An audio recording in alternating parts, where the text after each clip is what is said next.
천사의 아침 방문을 찾아오신 여러분을 환영합니다.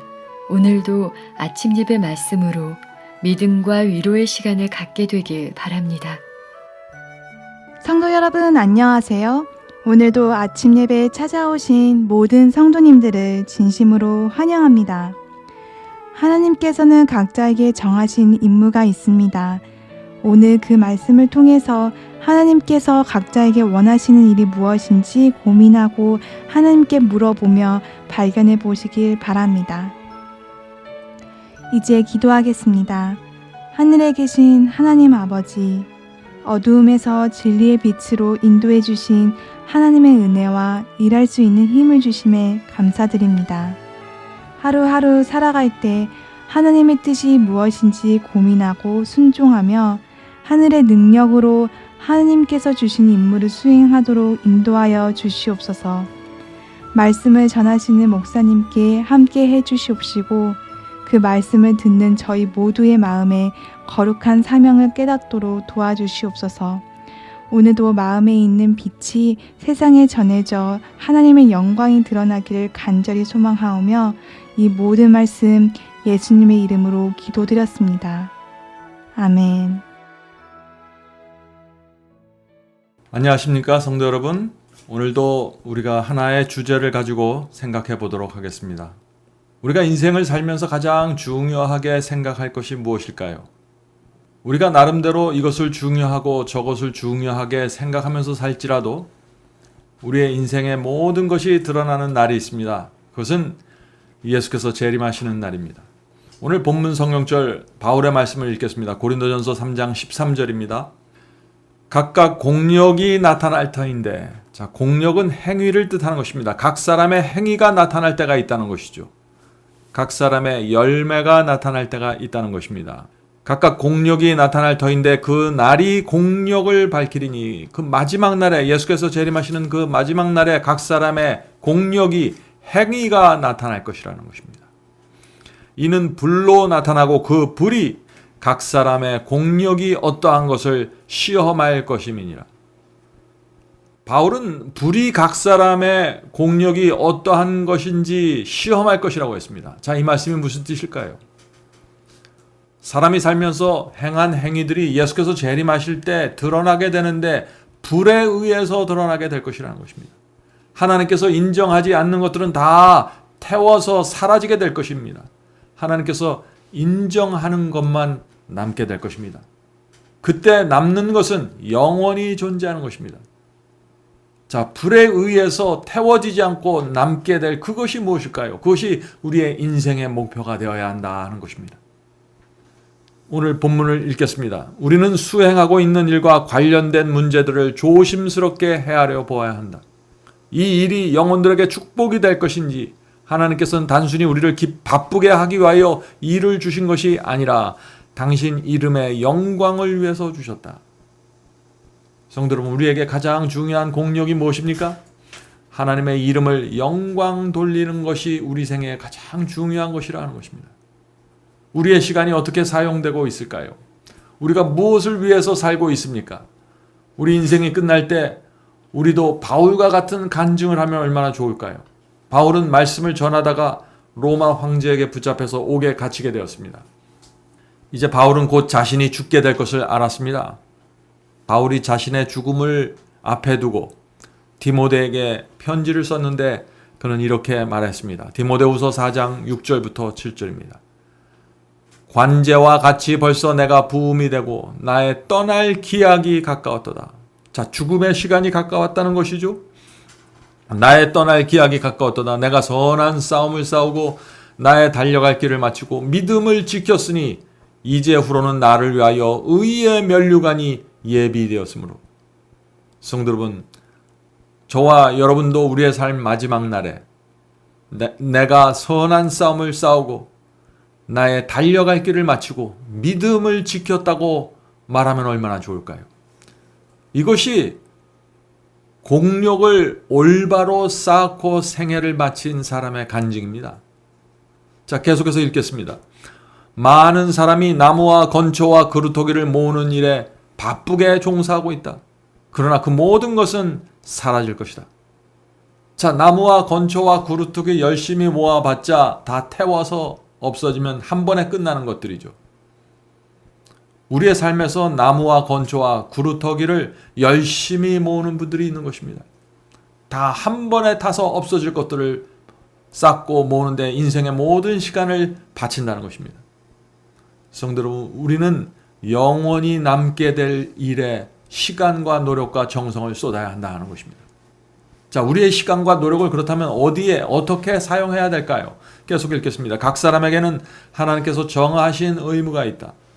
주의를 기울여 기도하는 마음으로 하나님께 책임을 져야 할 우리는 개인적으로 어떤 임무를 부여받았는가라고 자문해 보아야 한다. 성도 여러분, 하나님께서 우리를 부르셔서 임무를 주셨습니다. 그리고 마지막 날에 그 임무를 올바로 최선을 다해서 수행했는지 하나님께서 물어보신다는 것입니다. 자, 하나님께서 우리에게 어떤 임무를 주셨을까요? 우리의 일이 전적으로 영적이든 현세적인 것인가 영적인 것의 혼합이든 우리는 성실하게 일을 수행해야 한다.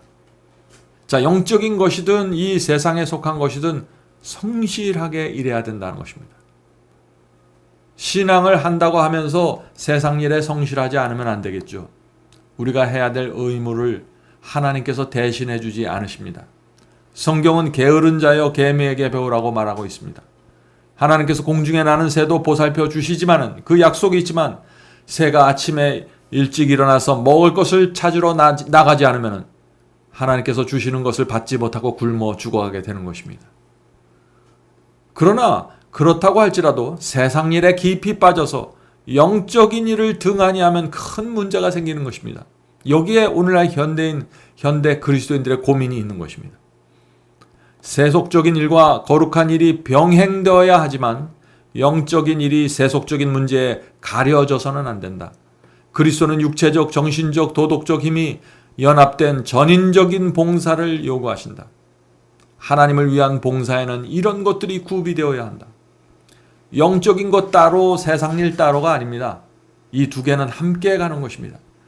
우리가 갖고 있는 영적인 능력과 에너지가 세상 일에 계속해서 영향을 미치면서 세상 속에서 하나님의 영광을 드러내야 되는 것입니다. 다니엘과 세 친구가 바벨론의 궁전 속에서 하나님의 영광을 드러냈던 것처럼 우리도 그렇게 살아야 한다는 것입니다. 말씀을 읽고 듣는 일이 이 세상 일에 묻혀버리면 영적으로 연약해지게 됩니다. 세상 일을 한다고 하면서 영적인 일에 등한히 하면은요, 영적으로 죽어가게 되는 것입니다.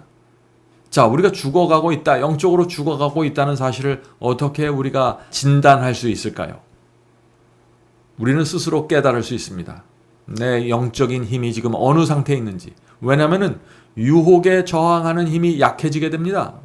우리가 영적으로 죽어갈 때 이런 증세들이 나타난다는 것입니다. 육체에서 올라오는 이기심과 그 악한 욕망을 십자가에 못 박지 못하게 되는 것입니다. 어떻게 될 때요? 우리가 영적으로 등한히 하고 있을 때 말이죠.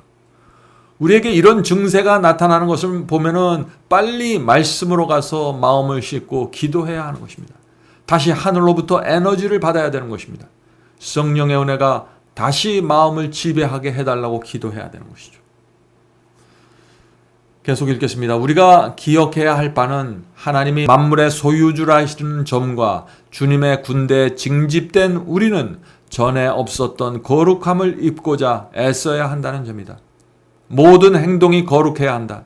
왜냐하면 그 행동이 하나님께서 부여하신 시간이라는 달란트를 사용하기 때문이다.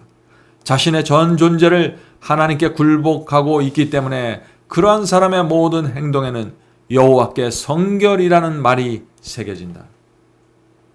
성도 여러분, 우리가 하나님께 거룩하라는 그 부르심을 받고 있기 때문에 우리가 사용하는 시간은 소중하다는 것입니다. 함부로 사용하면 안 된다는 것이죠.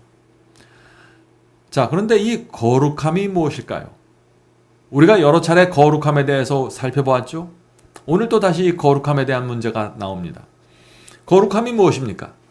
내 마음이 하나님께 굴복되어 있는 상태를 뜻합니다. 성령께서 내 마음에 호소하실 때 굴복하는 것이 거룩함입니다. 유혹이 올 때 물리치는 것이 거룩함입니다. 성령께서 내 마음을 지배해서 육체가 십자가에 못 박히는 것이 거룩함입니다. 악한 욕망이 올라올 때 그것을 거절하고 물리치는 것이 거룩함입니다. 자, 그렇다면은 바울이 로마서에 기록한 이런 말씀은 어떻게 우리가 받아들여야 할까요? 로마서 8장 7절 8절입니다. 로마서 8장 7절 8절. 육신의 생각은 하나님과 원수가 되나니 이는 하나님의 법에 굴복치 아니할 뿐 아니라 할 수도 없습니다. 육신에 있는 자들은 하나님을 기쁘게 할 수 없느니라. 오늘 많은 분들이 이 말씀을 보면서 우리는 하나님을 기쁘게 하는 삶을 살 수 없습니다. 우리 존재 자체가 하나님과 원수입니다. 우리는 죄를 물먹듯이 범하면서 살 수밖에 없는 그런 존재입니다. 우리는 은혜로 덮어져서 구원받을 수밖에 없습니다. 이렇게 생각하는 것입니다. 정말 바울이 그런 말씀을 하는 것일까요? 우리가 타고난 본성은 이 육신이라고 하는데 이 육신은 하나님과 원수가 된 상태로 태어나는 것입니다. 그래서 거듭나지 않으면은 선을 행하고 싶지만 자꾸 죄에 끌려가게 되는 것입니다. 그래서 우리는 새 마음을 받아야 하는 것입니다. 그래서 예수께서 거듭나지 않으면 하나님의 나라를 볼 수 없다고 말씀하신 것입니다. 자, 새 마음이 무엇입니까? 새 마음은 아버지께 돌아가는 탕자의 마음입니다. 돼지 우리를 떠나서 아버지를 그리워하면서 아버지의 그 사랑과 용서와 자비를 그리워하면서 돌아가는 그 마음입니다. 새 마음이란 주님을 영접하고 과거에 범한 모든 죄를 버리고 회개하는 삭개오의 마음입니다. 새 마음이란 성령의 감동으로 지배되고 있는 마음입니다. 포도나무에 가지가 연결되어 있듯이 그리스도와 연결된 마음이 새 마음입니다. 새 마음을 받으면 그래서 육신에서 충동이 올라오고 유혹이 나를 끌어당겨도 죄에 끌려가지 않게 되는 것입니다. 새 마음은 그런 것들을 싫어하기 때문에 그렇습니다. 하나님이 좋아하는 것을 좋아하는 마음이 새 마음입니다. 새 마음은 일생에 한 번만 받고 끝나는 것이 아니죠. 새 마음은 날마다 받아야 하는 것입니다. 그래서 우리는 이렇게 기도해야 합니다. 주여, 오늘도 저에게 새 마음을 주시옵소서. 새 마음을 주께서 주셔야만 제가 그리스도인으로 살아갈 수 있습니다. 본문 읽겠습니다. 비록 일상적인 일일지라도 오감을 부패시키는 어떤 일도 착수해서는 안 된다. 자, 여기 오감이라는 표현이 나왔죠. 5가지 감각이라는 것입니다. 오감이란 정보가 두뇌로 들어가는 5가지의 통로를 말하는 것입니다. 눈을 통해서 정보가 두뇌에 들어가죠. 귀를 통해서 정보가 이 두뇌 속으로 들어가는 것입니다. 피부를 통해서도 어떤 느낌과 정보가 두뇌 속에 들어가는 것입니다. 그러므로 이 우리의 몸에 있는 이 5가지 감각을 잘 관리해야 된다는 것입니다. 왜요? 이 오감을 통해서 두뇌에 정보가 들어가기 때문에 아무거나 보고 듣고 그렇게 살면은 두뇌 속에 더러운 것들이 잔뜩 쌓이게 되는 것입니다. 조심해야 된다는 것이죠. 우리는 주님의 훈련소에 있다. 그분께서는 우리가 당신을 위해 봉사할 수 있도록 당신께서 친히 정하신 방법이 있다. 자, 여기 주님의 훈련소가 있다고 했습니다. 훈련소는 어떤 것일까요? 우리 청년들이 육군 훈련소에 들어가면은 세상과 연결된 것들을 규제하고 삼가한 상태에서 훈련받게 됩니다. 새에게 노래를 가르치려면 새 장을 천으로 덮어놓고 조용히 해놓고 노래를 따라 부르도록 연습시키는 것입니다. 영적인 일도 마찬가지입니다. 아무거나 보고 아무거나 읽으면서 부정적이고 더러운 것들을 아무런 경계하고 조절하는 마음 없이 다 받아들이면서 영적으로 훈련받을 수 없다는 것입니다. 그리스도인은 드라마나 영화를 열심히 보다가 갑자기 기도하기에 어려움을 느끼는 사람입니다. 세상 일에 몰두해 있다가 또는 다른 사람의 험담을 하고 가십을 하다가 갑자기 돌아서서 주의 말씀을 읽는데 어려움을 느끼게 되는 것입니다. 그것이 우리 인간의 두뇌이고 영성입니다. 우리는 그렇게 창조된 사람입니다. 그래서 우리 주변에 오감을 통해서 들어오는 것들을 조심하고 절제하지 않으면 영성을 유지할 수 없다는 것입니다. 자, 계속해서 읽어보죠. 많은 사람이 어려움을 당하는 이유는 하나님의 왕국을 진전시키는 일에 직접 나서지 않기 때문이다. 그러나 가장 비천한 일도 무시돼서는 안 된다. 자, 어려운 일을 당하는 일, 영적으로 어려운 일을 당하는 이유가 뭐예요? 하나님의 왕국을 진전시키는데 적극적이지 않다는 것입니다. 다 뒤에 물러서서 관중석에 앉아 있는 것입니다. 하나님의 왕국은 다른 누가 전진시켜주고 나는 구경만 하겠습니다 하는 이런 태도로 있으면 영적으로 무너지게 되는 것입니다. 만일 그것이 가장 정직한 일이라면 축복이 되며 우리를 더 고상한 분야로 인도할 것이다. 우리 앞에 1년이나 5년 또는 10년이 남아 있을지라도 우리는 오늘 의무에 충실해야 한다. 이 날이 우리의 최후의 날인 것처럼 매일의 의무를 충실하게 이행해야 한다. 어떤 분들은 예수께서 5년 안에 재림하실 것이라고 생각합니다. 어떤 사람은 10년 안에 세상이 끝날 것이라고 생각하죠. 그래서 그런 사람들은 날마다 해야 될 의무를 잘 하지 않으면서 살게 됩니다. 왜냐하면 세상이 곧 끝날 것이니까, 5년 안에 10년 안에 끝날 것이니까 그 5년 10년만 생각하면서 그렇게 계획하고 살아가는 것입니다. 그런 생각은 잘못된 생각이죠. 그리스도의 재림의 시기를 정해놓고 그것에 맞춰서 살다가 자신이 정한 시기에 예수께서 재림하지 않으면 어떻게 됩니까? 그 사람은 큰 시험에 들어가게 되는 것입니다. 그런 신앙은 그래서 성서적 신앙이 아닙니다. 성도 여러분, 신부가 신랑을 기다리는 마음, 그것이 그리스도의 재림을 기다리는 마음입니다. 주님을 사랑하기 때문에, 보고 싶기 때문에 기다려야 합니다. 5년 남았다고 긴장하고 20년 남았다고 긴장을 풀어지면 그것은 신앙이 아닙니다. 그것은 신부의 마음이 아니죠. 주님을 사랑하기 때문에, 보고 싶기 때문에 우리는 10년 남았든지 1년 남았든지 똑같은 마음으로 기다려야 하는 것입니다. 자, 그런데 아무 일도 하지 않고 기다리는 것이 아니라 남은 기간에 상관없이 항상 우리는 먼저 그 나라와 그의 의를 구하면서 기다려야 한다는 것입니다. 성도 여러분, 우리는 재림의 날과 시는 정하지 말아야 합니다. 그날은 아무도 모른다고 했습니다. 그러나 예수께서 또 다른 말씀을 주셨죠. 무화과 나무의 잎이 무성해지는 것을 보면 어떻다고 했어요? 계절을 알 수 있듯이 우리는 시기를 분별할 수 있다고 했습니다. 지금 이 시대는 예수께서 재림하실 수 있는 큰 가능성이 있는 시대입니다. 깨어서 그리스도의 재림을 기다려야 할 때가 있었다면 바로 지금인 것입니다. 슬기로운 처녀처럼 성령의 기름을 받으면서 살아야 할 때가 되었습니다. 주께서 오시는 날에 각 사람의 공력이 드러나게 될 것입니다. 우리의 삶에서 맺혀졌던 모든 열매들이 드러나게 되고 우리가 무엇을 위해 살았는지, 왜 살았는지, 어떻게 살았는지가 드러나게 될 것입니다. 그날 우리가 하나님의 영광과 이름을 위해서 살았다는 사실이 드러나게 되길 제가 간절히 바랍니다. 오늘도 성령께서 우리 모두를 슬기로운 처녀의 길로 인도해 주시길 간절히 바랍니다. 이제 기도하겠습니다.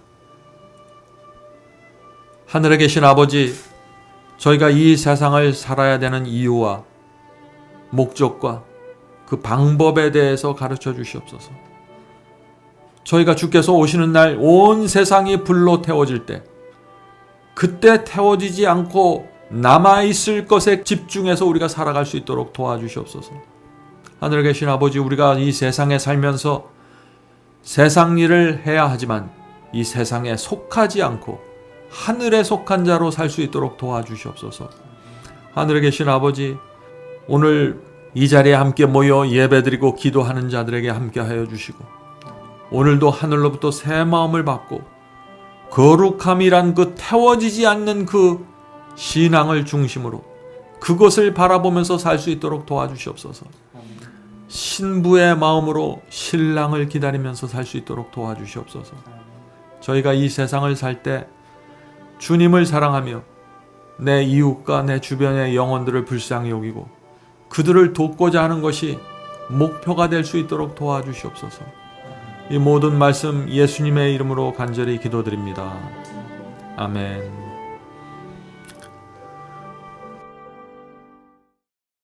성도 여러분, 마지막 사명에서는 아침 예배 채널을 유튜브에서 별도로 운영하고 있습니다. 아침 예배 채널에서는 매일 새벽 4시에 예배 영상이 올려지고 있으며, 특별히 아침 9시에 생방송 예배가 진행됩니다. 아침 9시 생방송 예배가 아침 예배 채널의 독특한 특징입니다. 원하시는 분들은 유튜브에서 아침 예배 채널을 별도로 구독 신청하여 주시면 저희와 함께 생방송으로 아침마다 예배 드릴 수 있습니다. 매일 아침마다 하나님의 말씀으로 저희 모두가 주 앞에 나와 예배 드리는 신앙으로 함께 나가게 되길 간절히 바랍니다. 감사합니다.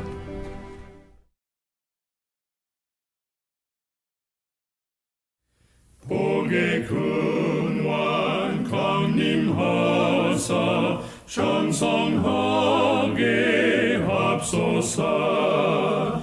한량없이 자비하심 중량하길 없도다.